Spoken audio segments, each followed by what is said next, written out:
Hey everyone, this recipe is teriyaki, broccoli, and carrots, and the teriyaki sauce will be homemade. I got the recipe from thegardengrazer.com, and I wanted to do this because I've been eating too many carbs lately, so I was looking for something vegan and carb-free. This recipe does say you should serve it with rice or quinoa. I don't have quinoa. I've got to look at the glycemic index for that. It's kind of expensive, so I've never actually bought it. But I decided to omit the rice. If you want to make this dish last longer, because there's not that much in the pan after I'm finished, I think it's like 4 meals, then you can definitely do some rice. We're going to make the teriyaki sauce first, and we are going to dice 1 to 2 cloves of garlic, mince 1 to 2 cloves of garlic. I did 1 clove equivalent. They were little skinny tiny pieces like I usually have. And then we're going to add 1/4 cup of soy sauce. The original recipe does call for tamari instead. I don't know what that is, so I'm using soy sauce.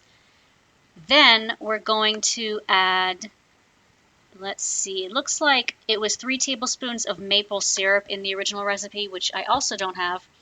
So I'm using molasses. I'm going to start off with 2 tablespoons to see if it's sweet enough for me. I've only had teriyaki once in my life, and it was when my husband took me to a sushi restaurant. I don't eat sushi, and this was the only other non-sushi thing on the menu that wasn't like a salad. So I had some teriyaki chicken or something, and it was fine, but ramen is better. Any restaurant that just has sushi, consider putting ramen on your menu. So then we're going to throw in 1/3 cup of water or vegetable broth. Now we're adding ginger. It's supposed to be 2 teaspoons of freshly grated ginger, but I'm not about to buy some ginger root at the store when I've got powdered ginger already in the house. Are you like me? If you're like me, give me, what are those emojis? The one that's the raise the roof looking emoji. Give me that in the comments. If you're not going to buy something, if you've got a very similar ingredient already at hand. 2 teaspoons of ginger powder.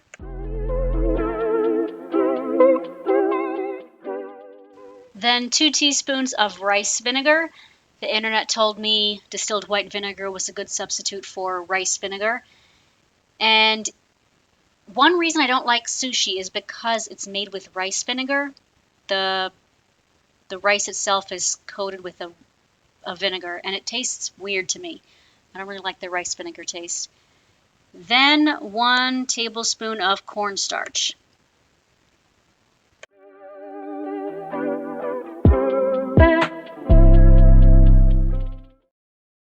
Once all the teriyaki ingredients are in the bowl, whisk it well and then set it aside.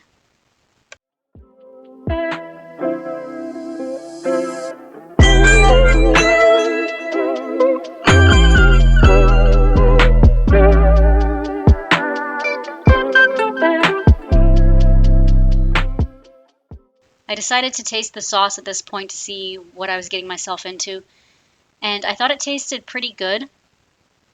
But then I did end up adding another tablespoon of molasses to equal the original recipe's quantity of 3 tablespoons of maple syrup or molasses or whatever.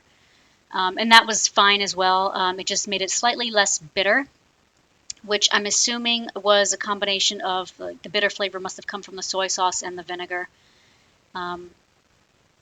So adding the 3rd tablespoon definitely helped.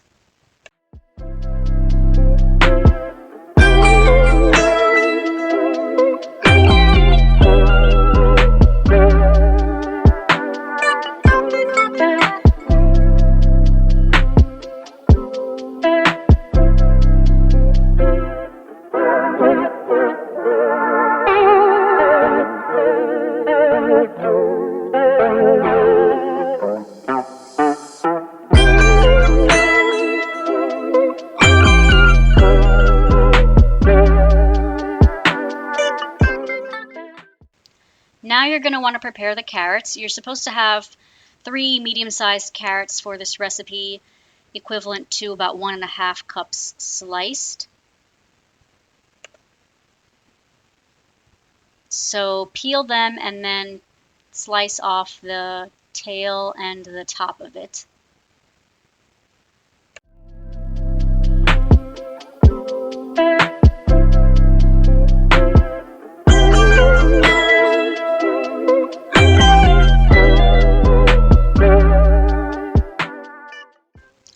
The recipe says to slice the carrots at a diagonal like I'm doing here. I don't think it is terribly necessary. If you have trouble slicing, just go ahead and do them the regular way. But it did add a little bit of fanciness to the dish. I know when I'm eating red beans and rice at a restaurant, which I'll only do if it's an authentic Cajun restaurant, they will sometimes slice the sausage at a diagonal like this. The extra surface area kind of brings out a little more flavor. I don't know if that's true for carrots since there's not much flavor to them, but it was an interesting concept, changed the way I cooked a little bit. If you're liking this recipe so far, please like, share, and subscribe. So this recipe was actually our Easter dinner. It was just me and my husband spending Easter by ourselves, and a few days before we went shopping for groceries, I asked him what he wanted for Easter, and he said, "Oh, nothing, I'll just have vegetables and hummus," which is his dinner like every frickin' night. But it's fine because he needs to lower his calories to maintain his body weight due to his intermittent fasting history. So he doesn't eat that much food anyway.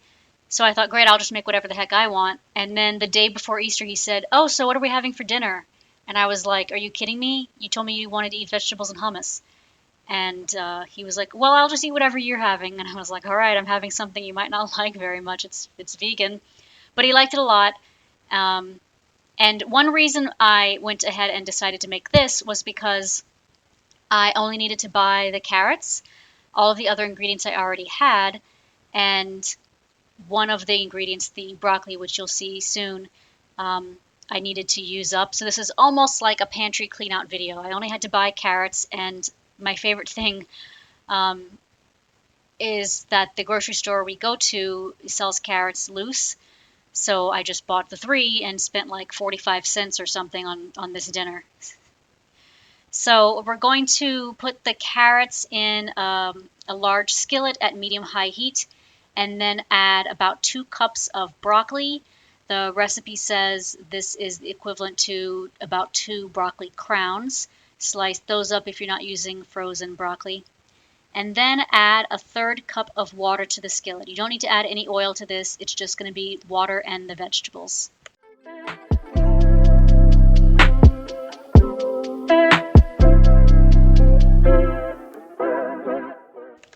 Then cover and cook for 6 to 7 minutes until the vegetables are crisp. The water will be mostly evaporated.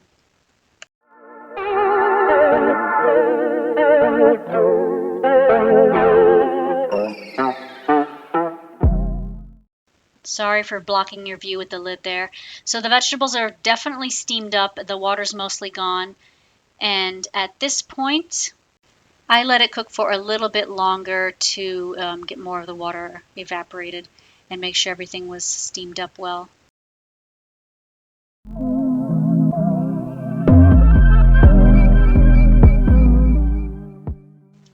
Then go ahead and whisk the teriyaki sauce again just to make sure it's all amalgamated, might be the correct word, and pour it into the skillet. And then you're going to continue cooking until the teriyaki sauce is thickened a little bit. It says 2 to 3 minutes, but I think mine took a little bit longer than that. And I wanted to throw in here, when I told my husband on Easter Sunday or the day before Easter, whatever it was, that he told me he wanted to eat just vegetables and hummus for Easter dinner, he said, "Oh, I was joking." And I was like, "What kind of joke is that? That's not even funny." It's a regular thing you would definitely say. I don't want to eat any fancy dinner on Easter. We don't really celebrate holidays like that, especially when it's just us. Usually it's me who tries to force a big fat dinner on us whenever it's a holiday. So Bad joke, Scott. Bad, bad joke.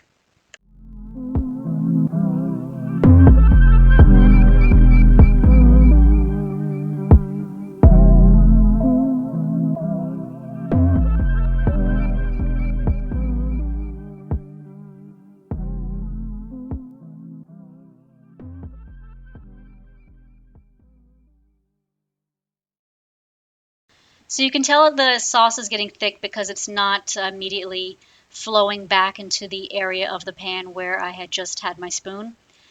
If you wanted to let it go a little bit longer, one thing you could do is lower the heat and keep it uncovered. That keeps it from, well, that keeps the steam from evaporating too much and too quickly. And it also kind of keeps it from, I think, burning and maybe you forgetting about it. I typically have that problem where I forget about stuff. I noticed this recipe, like many others I find on Pinterest, didn't include salt and pepper when it definitely should have. So I'm throwing in salt and pepper myself.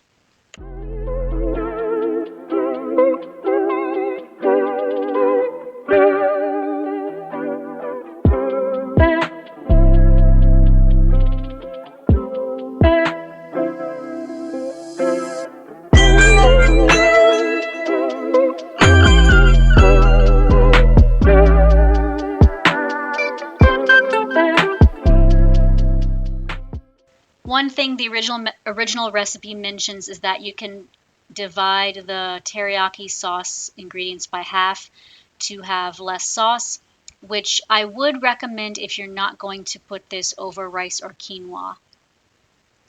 If you know of a low-carb rice substitute that doesn't cost a fortune, and I don't know what quinoa costs, but I assume it's a lot because it's very basic and yuppie, if you know what I'm saying. Um, it seems to be an in-demand health food, so I assume it costs a lot.